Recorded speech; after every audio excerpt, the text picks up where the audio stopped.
ಅಣ್ಣ ಟೊಮಟೊ ಹಮ್ಕೊಟ್ಟೋದಕ್ಕೆ ಸಾವಿತ್ರಮ್ಮ, ಸರೋಜಮ್ಮ, ಸುಜಾತಮ್ಮ, ಗೌರಮ್ಮ ಬಂದಿದ್ದಾರೆ. ದಾರ ಅಂತೆ ಎಲ್ಲಿಟ್ಟಿದ್ಯಾ? ಗಂಗಣ್ಣ, ಆ ಮಿಷಿನ್ ಮನೆ ಒಳಗಡೆ ಬಾಕ್ಸ್ನಲ್ಲಿ ಇಟ್ಟಿದ್ದೀನಿ.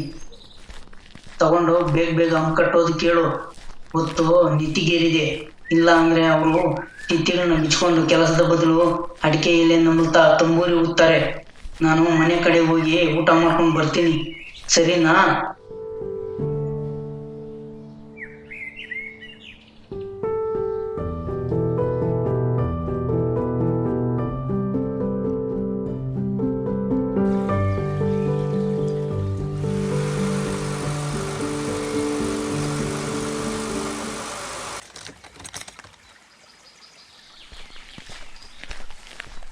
ಅಣ್ಣ, ಎಮ್ಮೆನ್ ಕಟ್ಟೋಟ್ ಕಟ್ತಿದ್ದೀರಾ? ರೋಡ್ ಪಕ್ಕದಲ್ಲೇ ಕಟ್ಬೇಕಾ? ಸ್ವಲ್ಪ ದೂರ ಕಟ್ಟಿದ್ರೆ ಏನಾಗ್ತಿತ್ತು? ಎಮ್ಮೆ ಬೆದರಿ ರೋಡಿಗೆ ಬಂದು ಕಾರಿಗೋ ಲಾರಿಗೋ ಗುದ್ದಿ ಆಕ್ಸಿಡೆಂಟ್ ಆದ್ರೆ ಏನ್ ಮಾಡೋದು? ರೋಡ್ ಪಕ್ಕದಲ್ಲೇ ಮಣ್ಣು, ಧೂಳು, ಆಯಿಲು, ಹೊಗೆ, ಕಬ್ಬಿಣದ ತಗಡುಗಳು, ಮಳೆಗಳು ಎಲ್ಲ ಇರುತ್ತೆ. ಎಮ್ಮೆ ಮೇಯುವಾಗ ಬಾಯಿಗೆ ಸಿಕ್ಕಿ ತಿಂದ್ರೆ ಎಮ್ಮೆ ಆರೋಗ್ಯ ಹದಗೆಟ್ಟಾಗ ನೀವು ಮತ್ತೆ ಡಾಕ್ಟರ್ ಹತ್ರ ಹೋಗಿ ಅವ್ರು ಹೇಳಿದಾಗೆಲ್ಲ ದುಡ್ಡು ಖರ್ಚು ಮಾಡ್ಬೇಕಾಗುತ್ತೆ. ಮನೆಯವರೆಲ್ಲ ಚಿಂತಿಸುವ ಹಾಗೆ ಆದ್ರೆ ಹೇಗೆ? ಬುದ್ಧಿ ಇದೆ, ಬಳಸ್ಕೊಂಡು ಮುಂದೆ ಆಗುವ ಪರಿಣಾಮ ಒಂದ್ಸಲ ಆಲೋಚಿಸಿ. ನೀವು ಹೇಳೋದ್ರಲ್ಲಿ ನಿಜ ಇದೆ. ಇನ್ನೊಂದು ಸಾರಿ ಈ ತಪ್ಪು ಮಾಡೋದಿಲ್ಲ, ಕ್ಷಮಿಸಿ.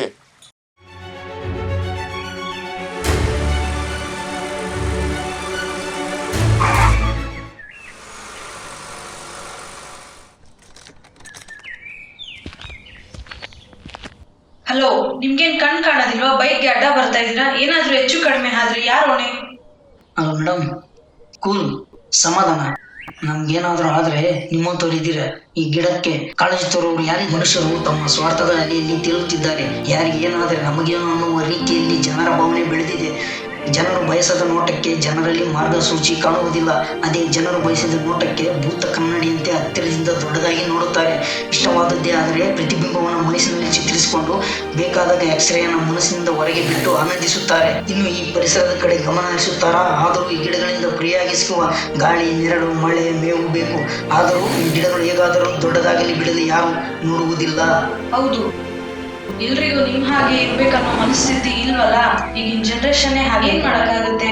ಅದ್ರಲ್ಲೂ ಸರ್ಕಾರಿ ಪ್ರಾಪರ್ಟಿ ಅಂದ್ರೆ ಬೇಕಾಬಿಟ್ಟಿ ನೋಡ್ತಾರೆ. ಸ್ವಂತದ್ದು ಅಂದ್ರೆ ಕೈಯಿಂದ ಪಾಲನೆ ಮಾಡ್ತಾರೆ. ಹೌದು ಮೇಡಮ್, ಆದ್ರೆ ಸರ್ಕಾರಿ ಕೆಲಸಕ್ಕೆ ಸರ್ಕಾರದಿಂದ ಆಗುವ ಪ್ರಯೋಜನಗಳಿಗೆ ಲಂಚ ಕೊಟ್ಟಾದರೂ ಕೆಲಸನ ಅನುಕೂಲನ ಪಡಿತಾರೆ. ಇದು ಯಾವ ನ್ಯಾಯ? ಸರ್ಕಾರಿ ಕೆಲಸ ಮಾಡೋರ ಮುಖದಲ್ಲಿ ಸುಖಮಯ ಮತ್ತು ಯಜಮಾನನ ಹಾಗೆ ಛಾಯೆ ಇರುತ್ತೆ. ಸಾಲ ವಾಲ ಮಾಡಿ, ಜಮೀನು ಮಾರಿ, ಏನೋ ಮಾಡಿ ಅವ್ರು ಕೇಳಿದಷ್ಟು ಕೊಟ್ಟು ಸರ್ಕಾರಿ ಕೆಲಸನ ಪಡೆದು ಸ್ವಂತ ಮನೆಯಂತೆ ಒಂದೇ ಹತ್ತಿರ ಜೀವನ ಪೂರ ಇರ್ತಾರೆ. ಅದೇ ಪ್ರೈವೇಟ್ ಕೆಲಸಕ್ಕೆ ಹೋಗುವವರ ಮುಖದಲ್ಲಿ ಕಷ್ಟ, ದುಃಖ ಇರುತ್ತೆ. ಅವರು ಹೇಳಿದ ಕೆಲಸ ಎಲ್ಲಾ ಮಾಡ್ಬೇಕು, ದಿವಾನನಂತೆ ಇರಬೇಕು. ಏನಾದರೂ ಹೇಳಿದ್ದನ್ನ ಕೇಳಿಲ್ಲ ಅಂದ್ರೆ ಕೆಲಸದಿಂದ ವಜಾ ಮಾಡ್ತಾರೆ. ಆಗ ಬಾಡಿಗೆ ಮನೆಯಂತೆ ಖಾಲಿ ಮಾಡಿಕೊಂಡು ಗಂಟು ಮೂಟೆ ಕಟ್ಟಿಕೊಂಡು ಕೆಲಸಕ್ಕೆ ಅಲೆಯಬೇಕು ಅಷ್ಟೇ. ಸರ್ಕಾರಿ ಕೆಲಸ ಮಾಡೋರು ಮಾತ್ರನೇ ಊಟ ತಿನ್ನೋದ ನಿಮ್ಮ ಪ್ರಕಾರ? ಕೂಲಿ ಮಾಡಿ ದುಡಿದಾದರೂ 3 ಹೊತ್ತು ಬೇಕಾಗಿರುವುದೇ ತಿನ್ನುತ್ತಾರೆ. ಹೀಗೆ ಇದ್ದವರು ಹಾಗೆ ಇರುವುದಿಲ್ಲ. ಕಾಲ ಚಲಿಸಿದಂತೆ ಸಂದರ್ಭ ಬದಲಾಗುತ್ತದೆ. ಇರ್ಲಿ ಮೇಡಮ್, ಸರ್ಕಾರಿ ಕೆಲಸ ಮಾಡೋರಿಗೆ ಒಂದೇ ಕೆಲಸ, ಅದೇ ಸ್ವಂತ ಕೆಲಸ ಮಾಡೋರಿಗೆ ಮಾಡಿದ್ದೆಲ್ಲ ಕೆಲಸ. ಸರ್ಕಾರಿ ಕೆಲಸ ಮಾಡೋರಿಗೆ ನೋ ಫ್ರೀಡಮ್, ಸ್ವಂತ ಕೆಲಸ ಮಾಡೋರಿಗೆ ಮನಸ್ಸಿಗೆ ಬಂದಂಗೆಲ್ಲ ಫ್ರೀಡಮ್.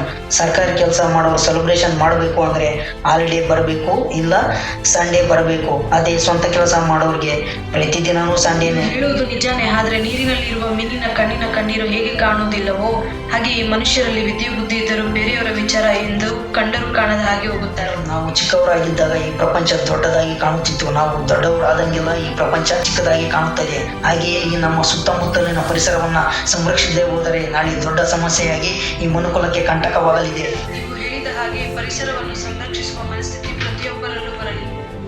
ಇಷ್ಟು ದಿನ ಅಡ್ಡಾದಿಡ್ಡಿಯಾಗಿ ಮೆರೆದಾಡಿದ ಕೆಲವು ಗಂಡಸರಿಗೆ ಕೊರೋನಾ ಬಂದಾಗಿನಿಂದ ಹೆಂಡತಿಯರ ಬೆಲೆ ಏನೆಂದು ಚೆನ್ನಾಗಿ ಅರ್ಥವಾಗಿದೆ.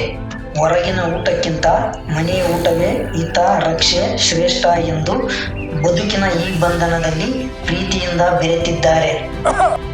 ವಯಸ್ಸಿರುವಾಗ ಸೇದು ಸಿಗರೇಟ್ ತಮ್ಮಿಗಿಂತ ವಯಸ್ಸಾದ್ಮೇಲೆ ಬರೋ ಕೆಮ್ಮನ್ನ ಕಂಟ್ರೋಲ್ ಗೆಲ್ಸವೇ ಗ್ರೇಟ್. ದುಶ್ಚಟಗಳ ದಾಸರಿಗೆ ಬುದ್ಧಿ ಇದ್ದರೂ ಬುದ್ಧಿಹೀನರು. ಇದಂತೂ ಸತ್ಯ. ಕರೋನಾದಿಂದ ಇಡೀ ದೇಶದ ಜನರೆಲ್ಲ 7-8 ತಿಂಗಳು ಮನೆಯಲ್ಲಿ ಕುಳಿತು ಜೀವದ ಹಂಗಿನ ಭಯದಲ್ಲಿ ಬದುಕುತ್ತಾ ಲಾಕ್ಡೌನ್ ನೆಪದಲ್ಲಿ ನಾವು ಇದ್ದೆವು. ನೀವು ಮಾತ್ರ ನಿಮ್ಮ ಜೀವದ ಹಂಗನ್ನ ಬಿಟ್ಟು ನಿಮ್ಮ ಕೃಷಿಯ ಕೆಲಸದಿಂದ ಇಡೀ ದೇಶಕ್ಕೆ ಅನ್ನ ನೀಡಿ ಮಾದರಿಯಾಗಿದ್ದೀರಾ. ನಮ್ಮೆಲ್ಲರ ಪರವಾಗಿ ನಮ್ಮ ಹೆಮ್ಮೆಯ ರೈತರಿಗೆಲ್ಲ ಕೃತಜ್ಞತೆಗಳು.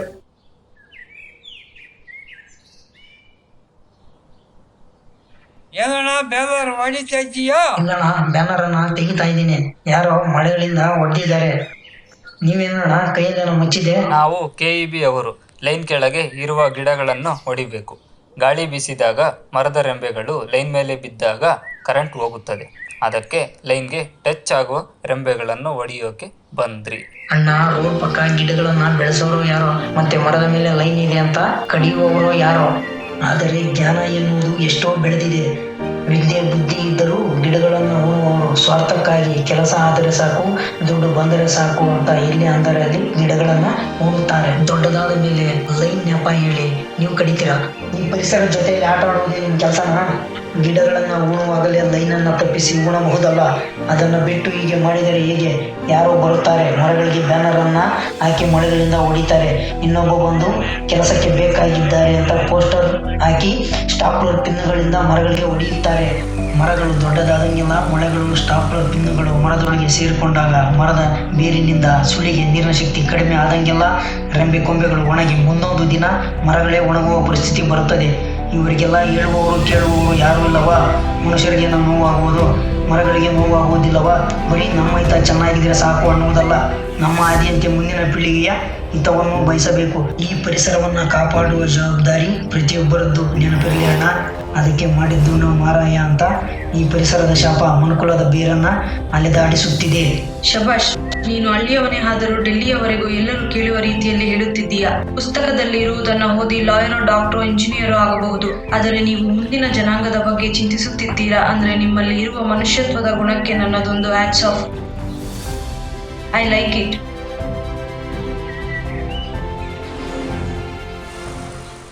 ಸ್ವಾಭಾವಿಕ ಸಂಪನ್ಮೂಲಗಳಿಗಿಂತಲೂ ಮಾನವನು ವೈಜ್ಞಾನಿಕ ವಿಜ್ಞಾನಗಳಿಂದ ಕಂಡುಹಿಡಿದ ಸಂಪನ್ಮೂಲಗಳೇ ಅಮೂಲ್ಯ. ಅವುಗಳನ್ನು ವ್ಯರ್ಥ ಮಾಡಬೇಡಿ.